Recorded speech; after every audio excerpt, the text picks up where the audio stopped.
10 penghibur pelik yang terkenal dalam sejarah. Pada abad yang ke-19, pertunjukan untuk mempamerkan orang-orang cacat yang nampak pelik memang sangat popular. Walaupun ramai yang condemn, kata pertunjukan ni tak beretika sebab memalukan individu, tapi ada juga yang sokong sebab katanya memberi gaji kepada orang-orang cacat yang nampak pelik ni. Jadi berkata, video kali ni kita senaraikan 10 penghibur pelik yang terkenal dalam sejarah. Nombor 10 adalah Myrtle Corbin. Dikenali sebagai wanita dengan 4 kaki disebabkan keadaan yang dikenali sebagai The Pigus. Corbin dilahirkan pada tahun 1868 dengan 2 pelvis berasingan terletak bersebelahan. Dengan setiap pelvis, dia mempunyai 2 set kaki, satu set bersaiz sederhana, manakala satu lagi kecil. P.T. Barnum, seorang pengusaha sarkas terkenal Amerika, mendengar tentangnya dan memutuskan untuk mengupahnya untuk dipamerkan. Berikutan kerjaya sarkasnya yang berjaya, Corbin berkahwin pada usia 19 tahun. Dia akhirnya mempunyai 5 anak, menjalani kehidupan yang agak tenang pada tahun-tahun kemudiannya. Corbin meninggal dunia akibat jangkitan kulit hanya 6 hari sebelum hari lahirnya yang ke-60 pada tahun 1928. Nombor 9 adalah Schlitzie. Dia dilahirkan sekitar tahun 1901 dengan keadaan yang dipanggil sebagai microcephaly. Keadaan ini menyebabkan otak kecil, tengkorak dan kepala serta badan yang kurang berkembang. Schlitzie menghabiskan kehidupan awalnya di rumah angkat sebelum bekerja di sarkas. Di sarkas, Schlitzie memikat rakan-rakan penghiburnya dengan bersikap seperti kanak-kanak.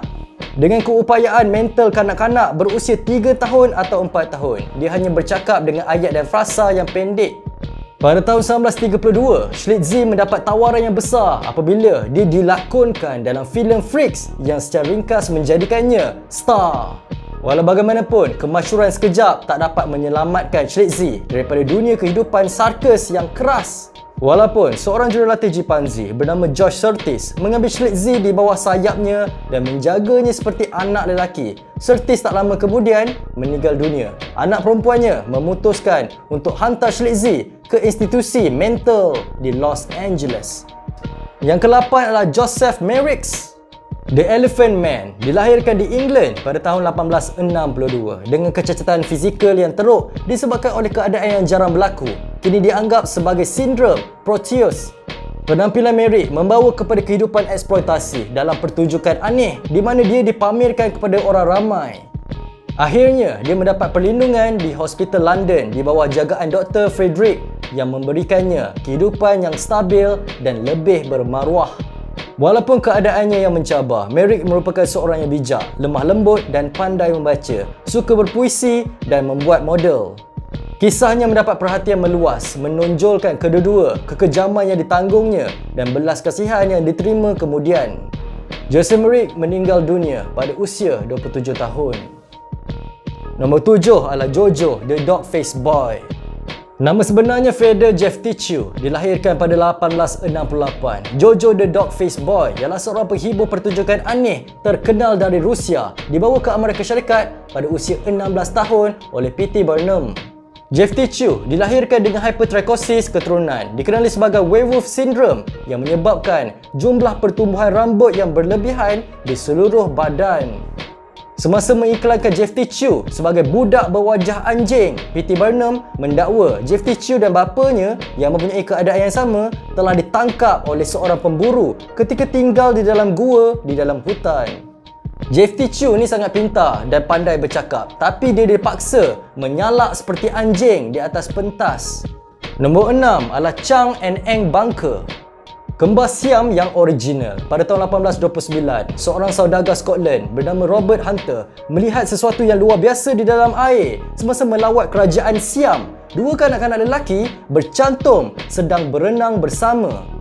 Hunter segera melihat peluang untuk mengaut keuntungan. Dia pun jumpa ibu kembar tu dan membayarnya $500 untuk mempamerkan anak-anaknya di pertunjukan digelar sebagai Kembar Siam.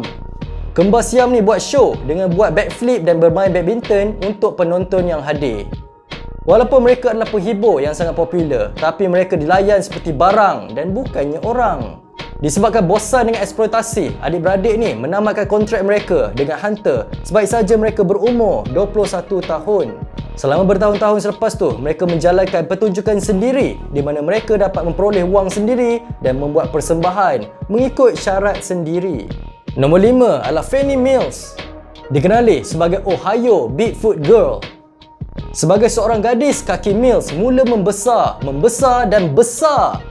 Walaupun dia hanya 115 paun, kakinya terbentang 11 inci panjang dan 7 inci lebar. Dia memakai sarung bantal sebagai sarung kaki dan kulit tiga kambing sebagai kasut. Keadaannya yang jarang berlaku disebabkan oleh penyakit Milroy. Dia dinamakan sedemikian pada tahun 1892 menyebabkan bengkak pada bahagian bawah badan. Dengan bantuan seorang rakan bernama Mary Brown, Mills berangkat ke daerah yang ada carnival circus dengan harapan dapat mempamerkan dirinya. Tempat pertunjukan menggambarkan Fannie Mills sebagai mempunyai kaki terbesar di bumi. Selama kira-kira 7 tahun, Fannie Mills terus mempamerkan kakinya kepada penonton. Dia kadang-kala boleh memperoleh $150 seminggu.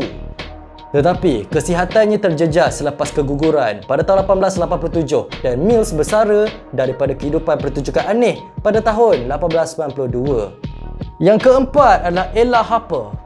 Dikenali sebagai gadis unta, keadaan ini membolehkan lutut seseorang untuk bengkok ke arah bertentangan. Lutut biasanya bengkok. Oleh itu, adalah paling selesa bagi Ella untuk berjalan merangkak, menjadikannya nama gadis unta. Walaupun keadaan itu memberi kesan yang ketara pada fizikalnya, keupayaan mentalnya benar-benar normal.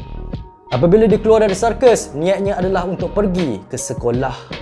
Nombor 3 adalah Isaac Sprague, The Human Skeleton. Sprague dilahirkan di Massachusetts pada tahun 1841. Sehingga umur 12 tahun, dia ni nampak normal sepenuhnya. Tapi selepas tu, otot dia mula kecut. Pada usia 24 tahun, dia tak dapat melakukan apa-apa pekerjaan lain dan oleh itu, dia kerja di PT Circus Barnum sebagai The Human Skeleton atau The Original Tin Man. Dia meninggal dunia pada tahun 1887 kerana asfiksia, mungkin berkaitan dengan keadaan ototnya. Yang kedua adalah Grady Stiles. Digelar The Lobster Boy, keluarga Stiles mempunyai kecacatan di mana tangan dan kaki dengan jari tangan dan kaki bercantum.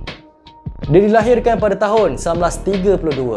Grady berkahwin 2 kali, mempunyai 4 anak dan dikenali sebagai keluarga lobster sebab 2 orang anaknya juga mempunyai kecacatan yang sama. Kehidupan peribadinya bagaimanapun dicemari oleh alkoholisme dan penderaan rumah tangga. Pada tahun 1978, dia mengambil nyawa tunang anak perempuannya pada malam sebelum perkahwinan mereka. Walaupun disabitkan dengan jenayah itu, Grady dijatuhkan hukuman percubaan selama 15 tahun kerana keupayaan fizikalnya yang terhad. Grady berhenti alkohol selepas tu, tetapi masalah tetap berterusan. Pada tahun 1992, selepas bertahun-tahun didera oleh Grady, isteri dan anak tiri Grady mengupah seorang penghibur sampingan untuk membunuh Stiles. Pembunuh upahan itu meneruskan kerja itu membunuh Grady di rumahnya. Nombor 1 adalah Charles Stratton.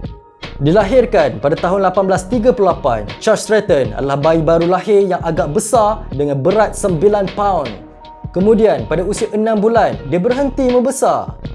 Menjelang hari lahirnya yang keempat, saiz atau berat berdiri dia hanya 2 kaki tinggi dan beratnya kira-kira 7 kg. PT Barnum jumpa dia masa berumur 5 tahun dan rekrut dia sebagai seorang penghibur sirkus. Dia dikenali sebagai General Tom Thumb. Kemasyhurannya di seluruh dunia membawa kepada gaya hidup yang mewah. Stratton meninggal dunia akibat strok pada tahun 1883 pada usia 45 tahun. Punca sebenar kerdilnya membingungkan saintis, tetapi dia kekal sebagai salah seorang penghibur persembahan sampingan yang paling terkenal. Jadi, itulah senarai 10 penghibur pelik yang terkenal dalam sejarah. Mana satu antara ramai-ramai ni yang korang rasa bapaklah pelik? Kalau korang suka video ni, jangan lupa subscribe channel ni. Jangan lupa juga like, share dan komen. Berikan pendapat korang di bahagian bawah. Nama saya Daniel. Terima kasih menonton. Sampai tinggal, jumpa lagi. Assalamualaikum.